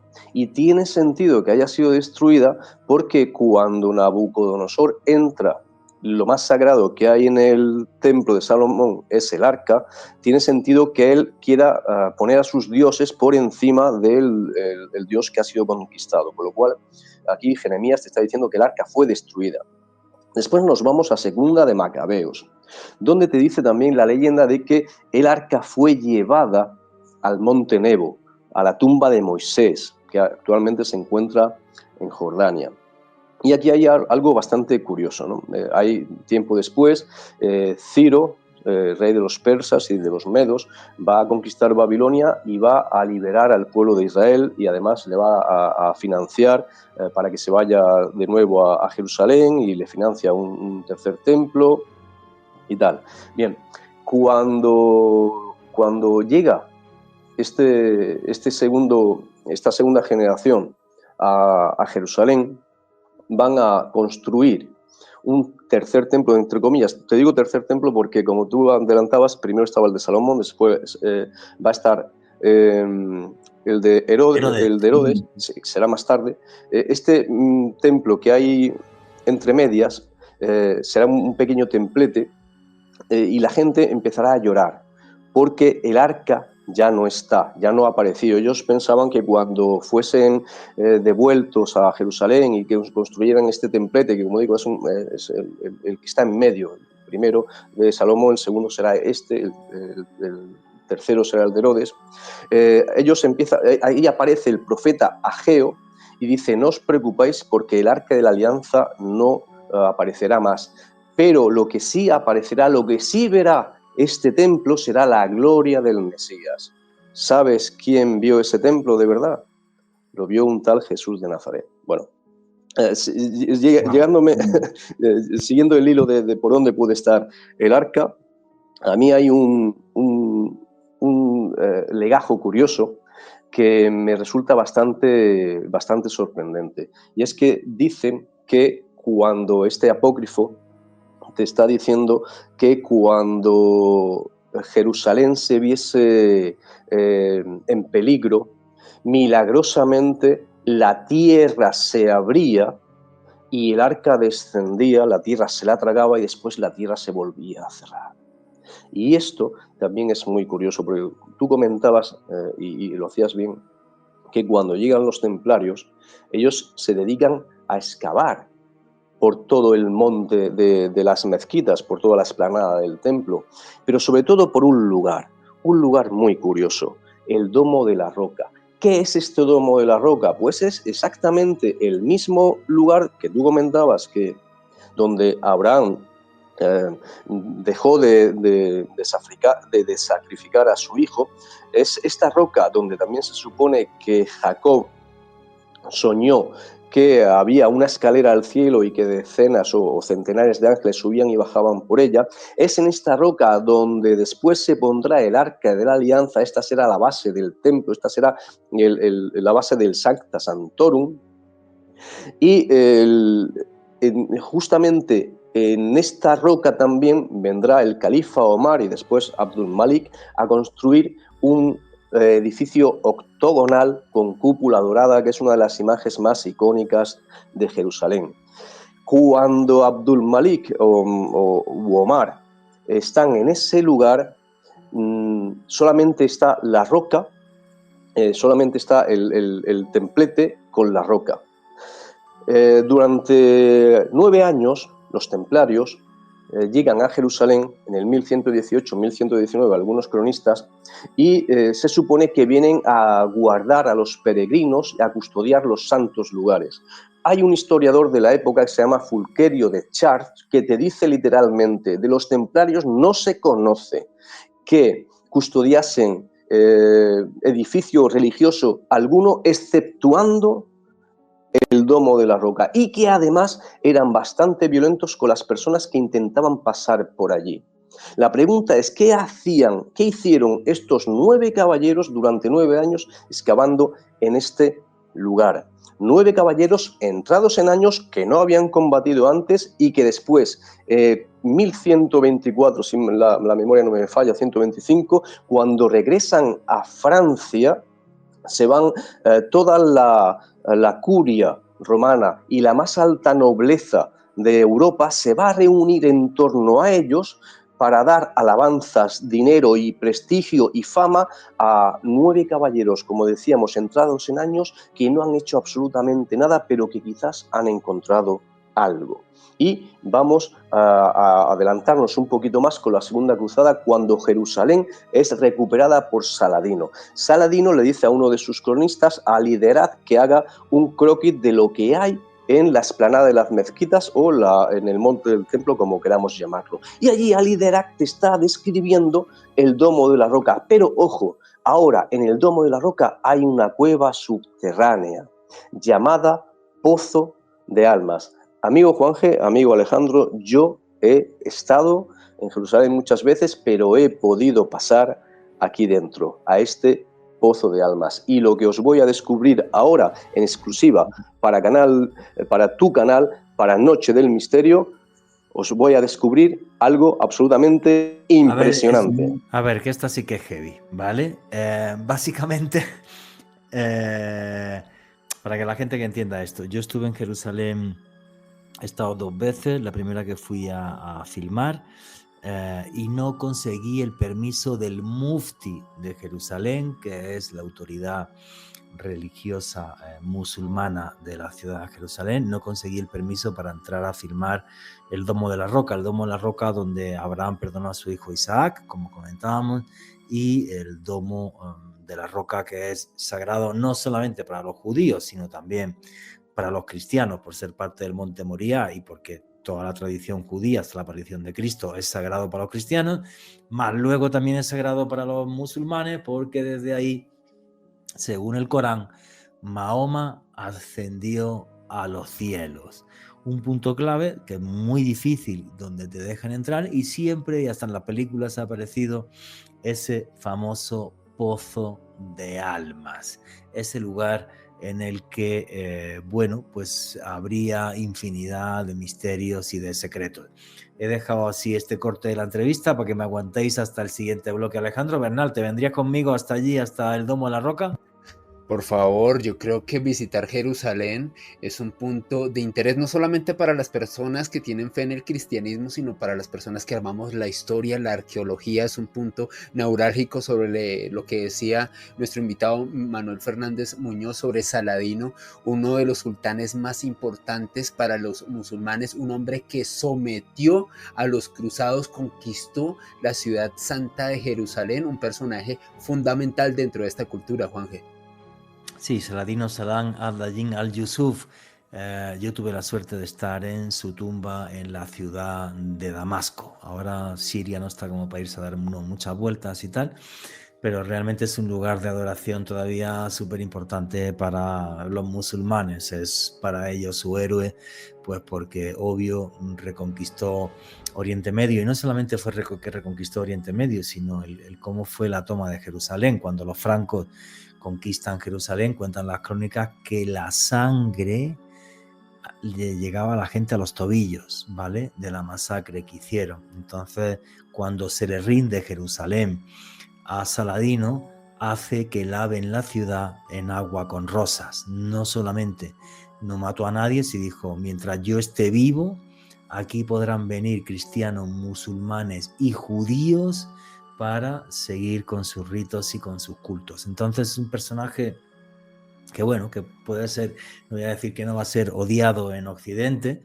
pero que se le enfrenta a los templarios, que en el desierto es un genio militar porque gana una cosa que se llama la batalla de los cuernos de Jatín, que es donde consigue aniquilar a todo el ejército templario, a todos los caballeros francos, y ya tomar Jerusalén fue muy fácil. Lo peor de esa batalla es que ni siquiera peleó, solamente se puso la tropa en el cuerno, en el valle, tapando la entrada al agua, ¿vale? El sitio donde podían beber agua, y cuando llegaron los francos corriendo a embestir y para poder ganar la batalla y poder tener acceso al agua, lo único que hizo fue apartarse, apartó la tropa y luego ya no podían frenar. Tenía arqueros a los lados y los liquidó. O sea, fue una cosa muy ridícula si lo analizas, y una de las batallas más épicas de la historia, la batalla de los Cuernos de Jatín. ¿Qué es lo que habrá debajo de ese pozo de almas, debajo del domo de la roca, en el pozo de almas? Si queréis saberlo, no os vayáis. Vuestras preguntas y comentarios a través del numeral Misterio Caracol. Nos comentaba Manuel Fernández Muñoz que él sí ha podido entrar y ver el pozo de almas, la cueva subterránea que hay debajo del domo de la roca. Y la entrevista con Manuel Fernández Muñoz continúa así. Es que esto es brutal. A ver, yo he estado en Jerusalén también varias veces. La segunda vez pude entrar a la explanada de las mezquitas. Es un lugar complejo, pues porque está la mezquita de Al-Aqsa, que es la tercera mezquita más importante del mundo, justo al lado del Muro de los Lamentos, que es el lugar más importante para los judíos. Es un lugar de conflicto político, por eso se montaron 2 intifadas, tal. Y jamás pude entrar, ni pidiéndole permiso al mufti de Jerusalén, que es la máxima autoridad religiosa. Yo no pude entrar en el domo de la roca y entrar al pozo de almas ya, ojalá, ¿vale? A la cueva que hay debajo, que yo no sabía hasta qué punto es una leyenda, no una leyenda. Cuéntame qué leche se ve debajo en el pozo de almas, que a lo mejor los templarios ya estuvieron ahí. Parece evidente que los templarios estuvieron allí porque antes de que ellos pisaran ese lugar no se conocía este pozo de almas, no se conocía esta cueva. Bien, cuando tú entras al domo de la roca, tienes, esta roca está todavía vallada, está protegida para que nadie la pise, la puedes tocar, pero no la puedes pisar. Y justamente, mirando al muro occidental, en esa misma perpendicular, ahí bajas unos 12 escalones aproximadamente y te vas a encontrar con un habitáculo bastante extraño. Un habitáculo que no tiene ningún sentido. Es una habitación pequeña, claustrofóbica, que incluso a veces da la sensación de que en algún momento estuvo repartida en 2 ambientes, pero yo allí descubro algo que para el ojo no avisado puede pasar desapercibido, pero para mí no lo fue. De hecho, cuando yo entro por primera vez, salgo corriendo, voy al zoco de Jerusalén, que está a unos pasos, compro una cinta métrica y regreso de nuevo al domo de la roca y mido un basamento que hay en la roca y, chicos, ese basamento mide 70 por 120. Es decir, allí, si no estuvo el arca, allí tienes un basamento en la roca que tiene las medidas justas para poder haber albergado al arca. ¡Qué locura, tío! Eso no lo había escuchado en mi vida. Recomendadísimo tu libro, El Grial de la Alianza. O sea, que el arca realmente estuvo allí, justo debajo del domo de la roca, en el Sancta Sanctorum del templo, que es lo que dicen los textos. Pero hablaban del Sancta Sanctorum, no especificaban qué debajo de la piedra en la que Abraham perdonó a su hijo Isaac. Y de qué pedazo de cacho de descubrimiento. Nunca lo había escuchado.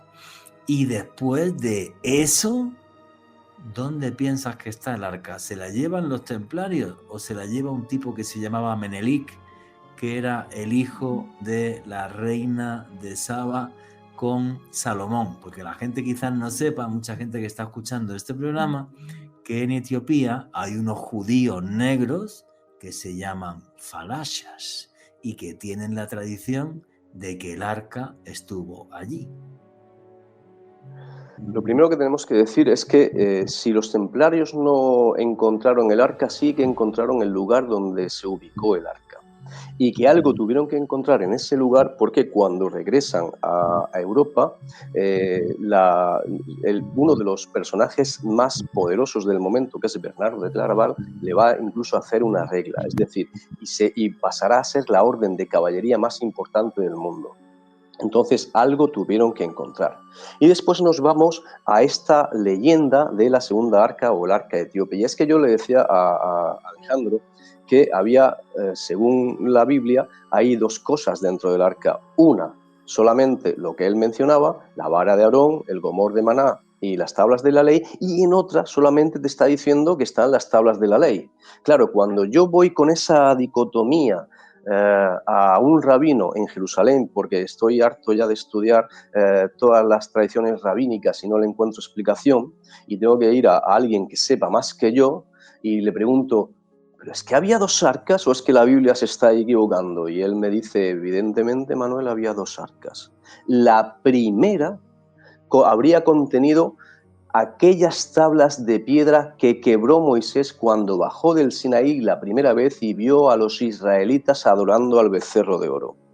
Estas tablas no se pudieron quedar en el suelo porque habían sido escritas por el dedo de Dios, con lo cual Moisés, con su propia mano, como así te dice la Biblia, tuvo que labrar un arca hecha de madera, sencillamente de madera, y meter dentro esta reliquia, las tablas de la ley rotas por él mismo. La segunda vez que sube, volverá con otras tablas y esta vez sí tendrá Bezalel que labrar esta arca que yo lo llamo en el libro el arca de los querubines para diferenciarla de la otra. Y en esta arca sí que estará, como bien decía Alejandro, el gomor de maná, las tablas de la ley y la vara de Aarón. Así que esta dicotomía ya la tenemos resuelta. Realmente había dos tablas. Pero es que, amigo Juanje, amigo Alejandro, también había dos templos. No solamente el templo de Jerusalén, que estaba únicamente erigido para custodiar el arca de la alianza. Es que si había otra arca, tenía que haber otro templo y tú acabas de estar también en ese templo. Juanje, acabas de venir hace un mes de estar en ese templo. Sorpréndeme, sorpréndeme. En la isla Elefantina. En la isla Elefantina. Estuve al lado. En la isla Elefantina sí hay los restos de una sinagoga judía, correcto. Sí, sí. Exactamente. No era una sinagoga, era un templo que estaba custodiando esta segunda arca. Y cuando hay un enfrentamiento entre judíos y egipcios, ellos tienen que irse, tienen que bajar por el Nilo y posiblemente llegaran a Etiopía. De ahí el tiempo que no supo explicar cómo había esta reliquia en Etiopía. Etiopía, recordemos que es un país que vive por y para el arca. Es un país donde se mezclan mitos, leyendas, pero todo gira alrededor de que ellos aseguran y están seguros a pies juntillas de que ellos poseen el arca de la alianza. Pero ya no estamos hablando del arca de los querubines, estamos hablando de esta segunda arca que Moisés, esto lo descubro en el libro El Grial de la Alianza, lo detallo con todos lo que he podido encontrar para que nada se quede a vuela pluma. Y en un momento es cuando surge, como saben, ellos tienen allí eso sagrado, saben que es el arca de la alianza, surge esta leyenda. La leyenda que vamos a encontrar en el Kebra Negas, es decir, el libro de los reyes etíopes, donde se supone que la reina de Saba, enamorada de la fama que tenía Salomón, subió, lo vio y con él tuvo relaciones. Cuando regrese a Etiopía tendrá un hijo llamado Menelik. Menelik, cuando es adulto, querrá conocer a su padre, con lo cual dice la leyenda que volverá a subir a Jerusalén, conocerá a Salomón y que en su regreso algunos de sus amigos habían robado el arca y se habrían llevado con él. A Menelik esto no se lo dicen hasta que llegan al Sinaí, con lo cual Menelik ahí entra en un problema. ¿Qué hacemos? ¿Regresamos y le devolvemos el arca a mi padre o nos la llevamos? Él decidió llevársela. Cuando Salomón se supone que se entera de esto y sale, intenta salir con una guardia pretoriana detrás de su hijo, tiene una revelación. Dice, bueno, si se lo ha llevado y es voluntad de Dios, no regresará a Jerusalén. Y si es voluntad de Dios, regresará a Jerusalén. Es decir, que Dios actúe en consecuencia. Menelik jamás regresó. Ese arca, primeramente, la vamos a encontrar en una isla, en Tanakirkos. Después, con el rey Ezana, es el rey que llevará el reino de Etiopía al cristianismo, esa reliquia será trasladada a Santa María de Sion, en Aksum, donde yo también he estado, amigo mío, como bien sabes. Y es una historia que me parece alucinante y como quedan pocos minutos, eso está en Etiopía, me mandaste un audio que tengo aquí que quiero que escuchéis todos y luego nos va a comentar Manuel qué es este audio que él grabó en Etiopía.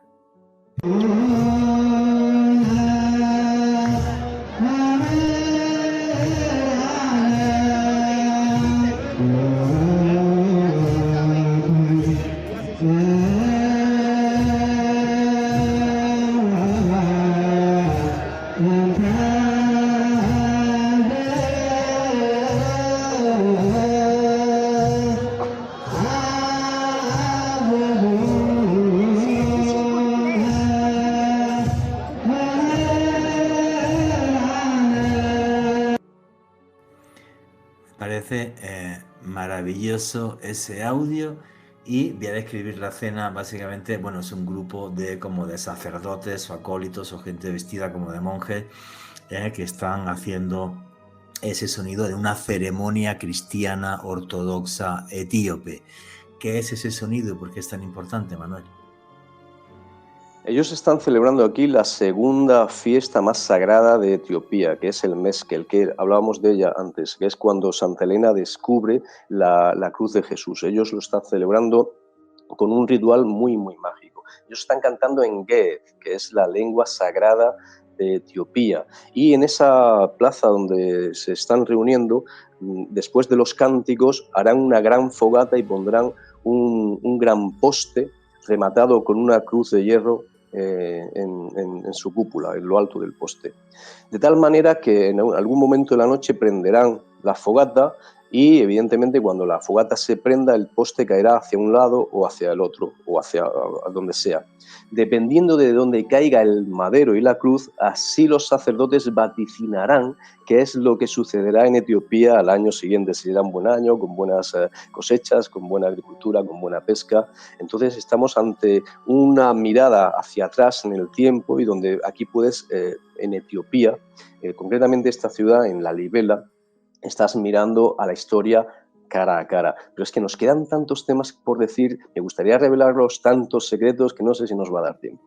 No, no va a dar tiempo, nos quedan 6 minutos, pero no te preocupes que ya hacemos otro programa en un mes y pico, lo que sea, y ya está. La Libera, los etíopes dicen que es la nueva Jerusalén, que cuando Jerusalén cae por parte de Saladino, Ad-Din al-Yusuf, se crea una nueva Jerusalén donde estaría además ese arca en la iglesia que han mencionado, Santa María de Sion, si mal no recuerdo. Con 1000 leyendas, porque hay gente incluso que relaciona, bueno, la Libela, yo las fotos que he visto, no he tenido la suerte como tú de estar allí, son unas catedrales y unas iglesias excavadas en roca espectaculares, con un concepto de cristianismo primitivo maravilloso, y además esas iglesias están como conectadas por subterráneos, calles, historias. ¿Cómo es la Libela? Que tenemos 6 minutillos, pero lo que dé tiempo. Pues bien decías que Lalibela es la segunda Jerusalén porque el rey Lalibela, Gebre Meskel Lalibela, tuvo que exiliarse a Jerusalén porque su tío y su hermano le robaron el trono. Entonces él se va a Jerusalén y en Jerusalén hace contacto con unos caballeros blancos inmaculados llamados templarios, y junto con un destacamento bastante grande de estos caballeros blancos, yo lo relato, todos estos secretos que estamos hablando y los que nos dejemos lo pueden encontrar nuestros oyentes en el libro El Grial de Alianza de Editorial Almuzara. Entonces este rey volverá de nuevo a su tierra con estos caballeros blancos y recuperará su trono. Pero no querrá asentarse en su antigua capital, en Roja, sino que hará una nueva Jerusalén, porque él tiene la visión, la certeza de que Saladino, cuando tome la ciudad, o cualquier otro califa musulmán, cuando tome la ciudad de Jerusalén, la va a destruir. Con lo cual él quiere hacer un espejo en Etiopía de lo que ha visto allí en Jerusalén. Además, ellos tienen algo muy importante que en Jerusalén ya no está: el Arca de la Alianza. Porque recordemos que el Arca de la Alianza con el templo de Herodes, Flavio Josefo, te dice que en el Santo de los Santos ya no hay nada de nada. El Arca ha desaparecido. Lo que sí está es la menorá y los panes de la mesa de los panes. Entonces, cuando él hace este espejo en su lugar, en su país de nacimiento de Jerusalén, va a hacer cada una de estas iglesias una advocación. Hay una conexión, bueno, la leyenda te dice que por el día los etíopes eran quienes labraban estas iglesias, pero por la noche eran unos ángeles inmaculados los que las remataban. Yo, a pesar de Antonio Machín, no encontré ningún icono de angelitos negros en la Libela. Lo que sí que encontré fue muchas cruces patadas, es decir, muchas cruces del temple. Y en una en particular a mí me da la pista de que los caballeros templarios estuvieron allí, porque cuando Entras en Beta Marián, que es la segunda de ellas, es una iglesia absolutamente impresionante, tienen un pilar tapado porque se supone que en ese pilar han cogido y han grabado al detalle los 10 mandamientos tal como se puede ver en el Arca de la Alianza, y lo tienen tapado con telas, porque esos 10 mandamientos además hacen daño a la vista, entonces tienen que taparlos muy bien para que las personas que entramos allí estemos protegidos, e incluso los guardianes, los sacerdotes que están allí, no les hagan daño a la vista. También en esa iglesia, Beta Marián, recordemos el nombre, hay gente que ha tenido, incluso el rey La Libera tuvo la visión del mismísimo Jesús estando allí y ofreciéndole la comunión a la gente. Es un lugar absolutamente mágico y místico. En su puerta se reúnen decenas de sacerdotes a cantar en Gez miles de cánticos, y para ir concluyendo, por sé que el tiempo es el que tenemos, allí justamente hay un mosaico donde se está representando a la Virgen María llegando a Jerusalén para cuidar a su prima Isabel, que está embarazada, y allí se está representando a Jerusalén no con el Santo Sepulcro, no con el Templum Domini, es decir, no con el Domo de la Roca, sino con la Mezquita Al-Aqsa, pero con una curiosidad: la Mezquita Al-Aqsa rematada con cruces. ¿Sabéis, amigo Juanje, amigo Alejandro, cuál es el único momento en la historia que la Mezquita Al-Aqsa fue rematada con cruces? Tú lo has dicho antes, Juanje. Los templarios. Cuando fue cuartel general de los caballeros templarios. Aquí tenemos una prueba de que estos caballeros templarios estuvieron aquí. Y el rey La Libela está enterrado en una de estas iglesias.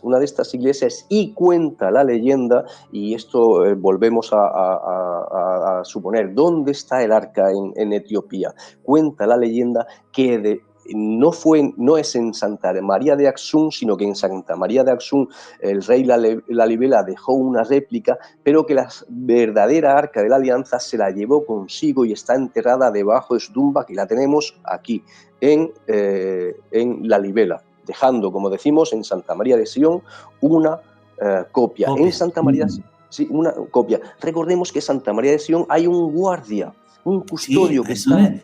Cuéntanos esa historia, lo de te he ido 2 minutillos para terminarte. ¿Qué tenemos? Básicamente, el arca tiene su custodio. Yo conozco gente que lo ha entrevistado, todos se quedan ciegos, dicen que por el poder del arca. ¿Tú estuviste allí? Sí, yo estuve entrevistándolo. Él es una persona, el actual se llama Abba Gebre Meskel. Y él mantiene la tradición de esta gente que 24 horas al día, durante generaciones, está custodiando el arca. Yo tengo un encuentro, mejor dicho, un desencuentro con él. Y es que cuando a mí me lo presenta, hay allí una familia, tenemos que hacer una visual. Santa María de Sion es un santuario con varias iglesias, pero la que nos estamos refiriendo es una capillita muy pequeña que está cercada por una valla, que no te puedes acercar. Sobre todo hay 2 zonas: la zona de las mujeres, que está más alejada de esta capillita, donde se supone que está el arca, y la zona de los hombres, que está más cerca. En la zona de las mujeres los turistas nos podemos acercar. Yo allí es donde me lo encuentro, una familia etíope, al verme que soy extranjero, me lo quieren presentar, me lo presentan, y yo, con toda la humildad del mundo, le digo: he venido de España, le cuento un poco mi periplo, y le digo: me encantaría, si usted pudiera, por favor, bendecirme. Y él me mira y me dice: no te bendigo. Digo, pero ¿qué he hecho yo? ¿He hecho algo malo? ¿Es porque llevo el pelo largo? ¿Es porque llevo barba? Creo que Jesús llevaba el pelo largo y barba también, como yo. Y me dice: no, es que no eres cristiano etíope, así que no te puedo bendecir porque estás impuro, y si te bendigo yo me contaminaría de tu impureza.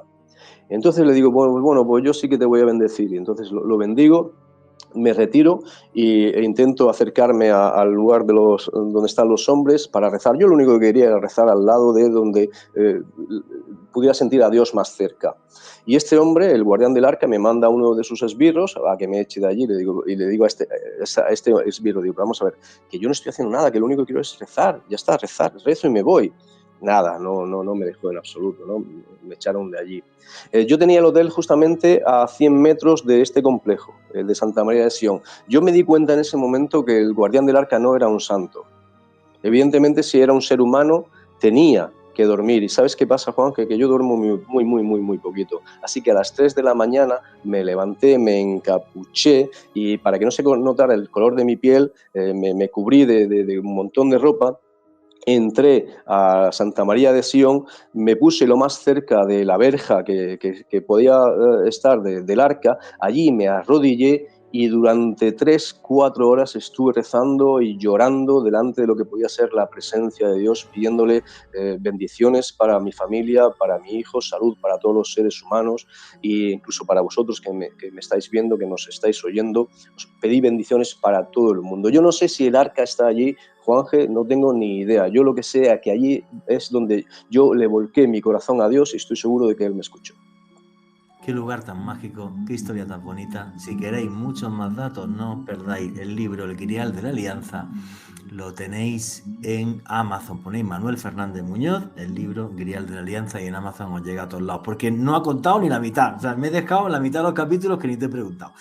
Así que, amigo, tienes 30 segunditos para el final, tu cierre, tu conclusión y lo que quieras comentar, tus redes sociales, lo que quieras.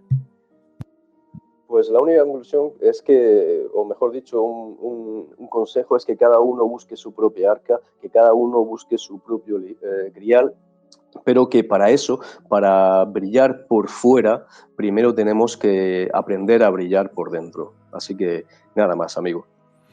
Un abrazo, amigo. Soy tremendamente feliz cada vez que te entrevisto. Dentro de poquito más. Un abrazo. Hasta luego. Chao, chao. Un Gracias. abrazo, chicos. Un abrazo, un beso.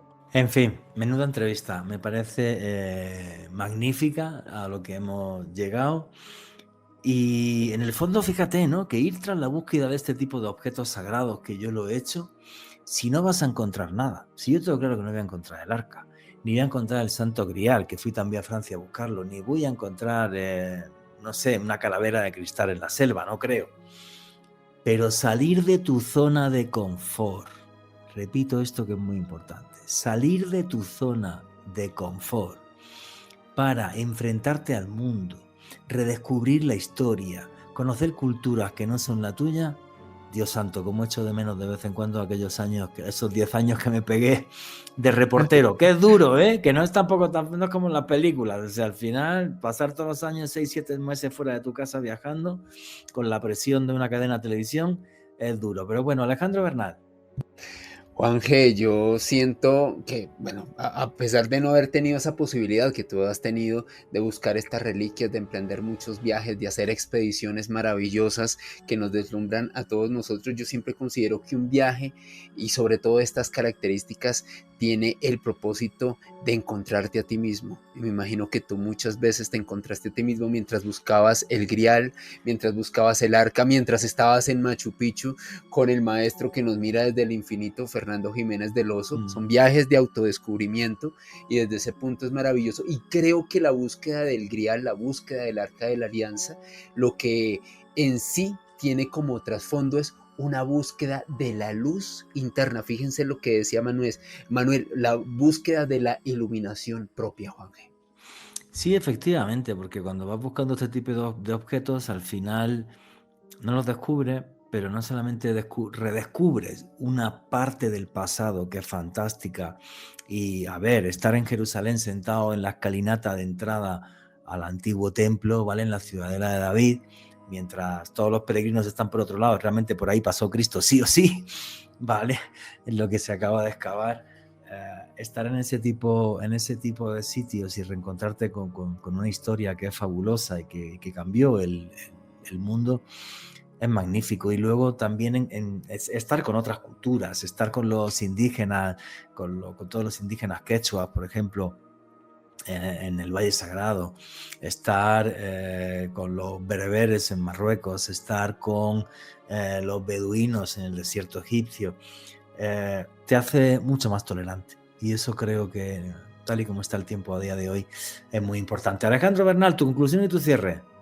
Me quedo con lo que decías al final, la mejor cura para el racismo, la mejor cura para la intolerancia es viajar. Si usted tiene la oportunidad, hágalo, conozca otras culturas, rodéese de más personas, entienda que hay muchas formas de ver el mundo y de ver la vida diferentes a las de usted y que son igual de válidas, cada uno con su contexto, cada uno con su cultura, y estos viajes son realmente maravillosos. Para mí un dossier imperdible por parte de Manuel Fernández Muñoz, un hombre quien lo fundamentó, quien contó datos que yo realmente no conocía y que me parece que hacen de este podcast un programa muy especial. Y a mí me pueden seguir en redes sociales, en Instagram, en @alebernal3 con doble S.